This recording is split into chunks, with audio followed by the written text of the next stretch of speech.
All right, it's time to get down to business, YouTube. I got some stuff on my mind I kind of want to talk about here in this video. In my last video, I kind of covered, different things that the teams were doing, how they were working, their off-season stuff. I want to talk a little bit about that because there's a couple of things I want to cover, but in a 2-day span, there's only so much you can cover. So I actually want to get into some potentially deep-rooted issues in the Dallas area sports situation. I think that there's a lot that could change, that might have to change in order for winning to be instilled in those teams. But we'll get into that. I'm going to start with, I guess, the Rangers. They've been playing, and it hasn't been going great, as I stated. They just finished a quick little 2-game split with the Mariners. Lost the first game in extras in the 11th, and won yesterday 5-1 with Bartolo Colon on the bump. It's I guess pretty telling, in my opinion, that Bartolo Colon's been one of the better starting pitchers in that rotation all year. I think that kind of speaks for itself, that a 44, I believe, year-old man is one of the better pitchers and getting a little more wins for the team. I think that's not necessarily where you want to be as a franchise. Anyway, they play the White Sox again today, starting another series, so I'll keep my eyes on them, and maybe all of a sudden they'll turn something around. They did this 2 years ago with a team that struggled all throughout spring training, lost most of their games in spring training, and for the beginning of the year, they were terrible. And all of a sudden, halfway through the year, they flipped a switch, and they won the AL West and went to the playoffs. But I believe that's unlikely here in this situation. I'll just say that. Also, a little bit of news about the Cowboys. They hired a new defensive backs coach, secondary coach. He was the defensive coordinator for the Seahawks for a couple of years.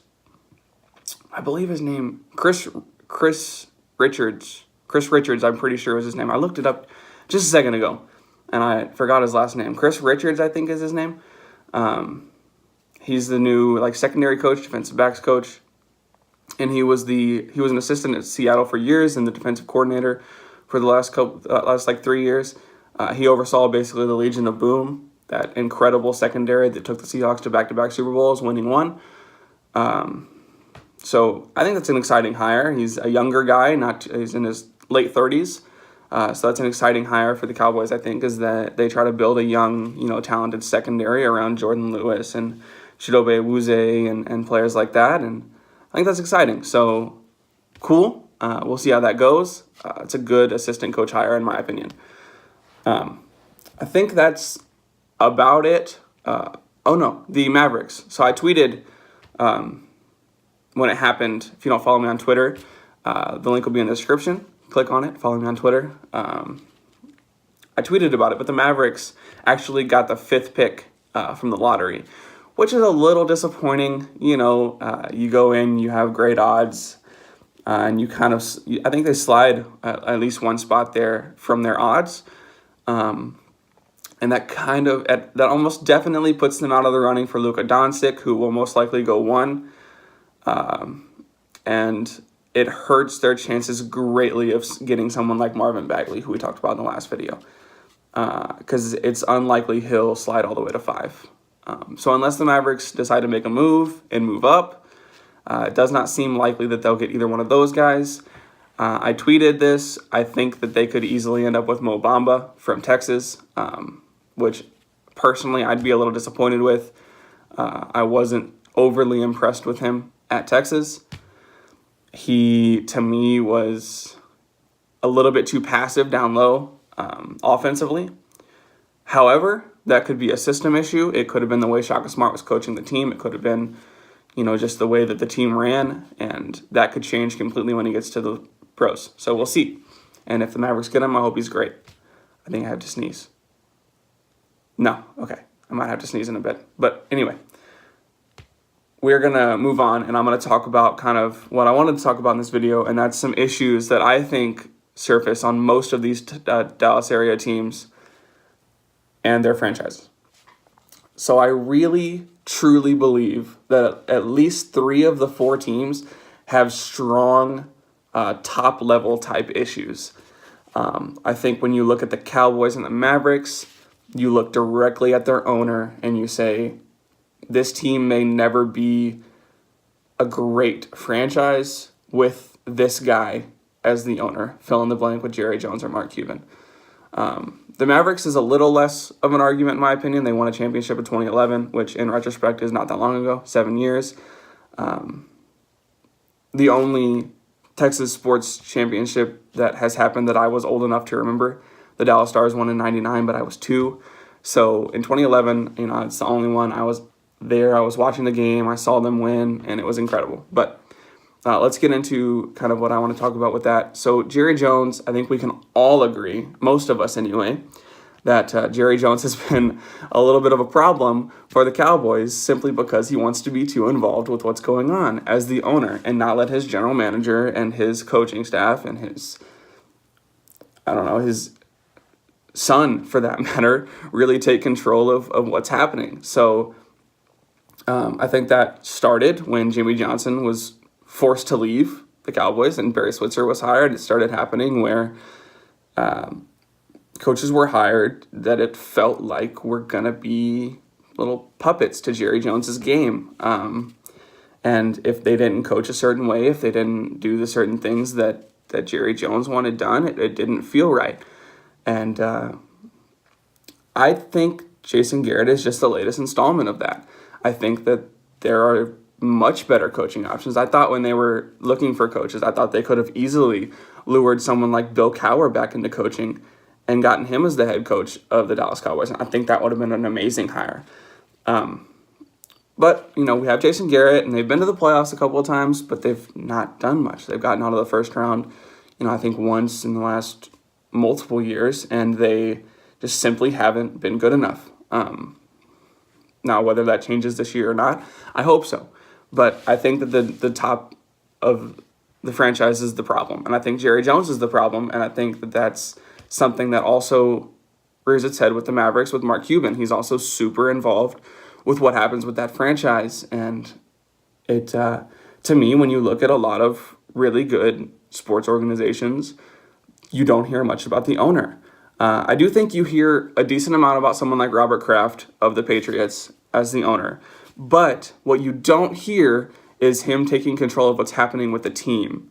Bill Belichick's in control of that team. Robert Kraft is a great owner, and he's got so much money that he's a big name when it comes to NFL owners. And he's a big voice in that community. But he doesn't control what happens with that team draft-wise, decision-making-wise, anything like that. That's Bill Belichick. And whether or not we want to talk about, their turmoil and the potential splitting of that dynasty, that could be a different day. We'll skip past that. But I think also outside of the Mavericks and the Cowboys, if you look at the Rangers, they have a similar issue. And it's not necessarily with the owner. It's with the general manager, Josh Daniels. The general manager, Josh Daniels, who honestly, quite frankly, it seems doesn't understand what he needs to do. It seems like ever since they moved Nolan Ryan out of the Rangers franchise, things have completely shifted. Nolan Ryan works with the Astros now, and the Astros are one of the best teams in baseball. Not that Nolan Ryan was the end-all be-all with the Rangers, but I'm certain he had an impact. And if anybody knows that pitching wins in the major leagues, it's Nolan Ryan. And if other teams haven't proven that to you, the Astros have potentially, in my opinion anyway, the best rotation in baseball, and they win. They're really good. The Rangers probably have one of the worst rotations in baseball, and they don't win. So I think that baseball has a pretty simple formula, and when it seems like your general manager can't figure out that pitching wins and he consistently puts money in bats and things like that, it hurts the team. And I think that's just a simple issue that for some reason this general manager can't seem to figure out.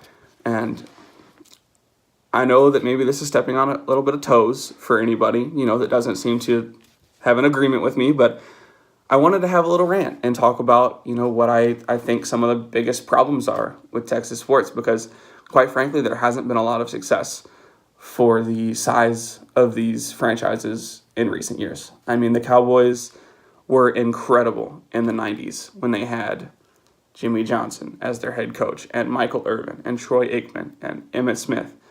But this Cowboys team right now, they don't lack talent.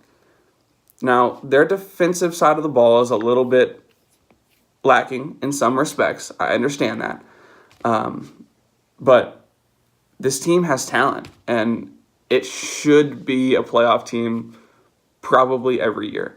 And I don't think it should just be a playoff team. I think they should be competing. I really do. I think they're good enough. But I just don't know if they ever will with Jerry Jones as the owner. And I know this is a conversation that a lot of Cowboy fans have all the time.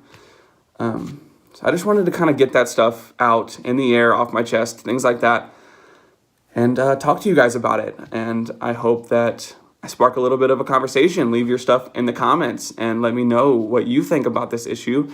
Let me know what you think maybe can be done about it. Tell me what needs to change. Tell me your opinion. If you completely disagree with me, please let me know. I want to talk to you about it. I hope you enjoyed the video. If you like what you see, leave a like. If you are new, if you haven't already, hit that subscribe button down low. Helps me out. Love you guys. My Twitter and my Instagram will also, not my Instagram, my Twitter. Yes, my Twitter and my Instagram. Sorry, my Twitter and my Instagram will be in the description. Follow me. Check me out. I post on Twitter every time I upload a video, so you don't miss anything like that. And I will see you guys in the next one. Peace.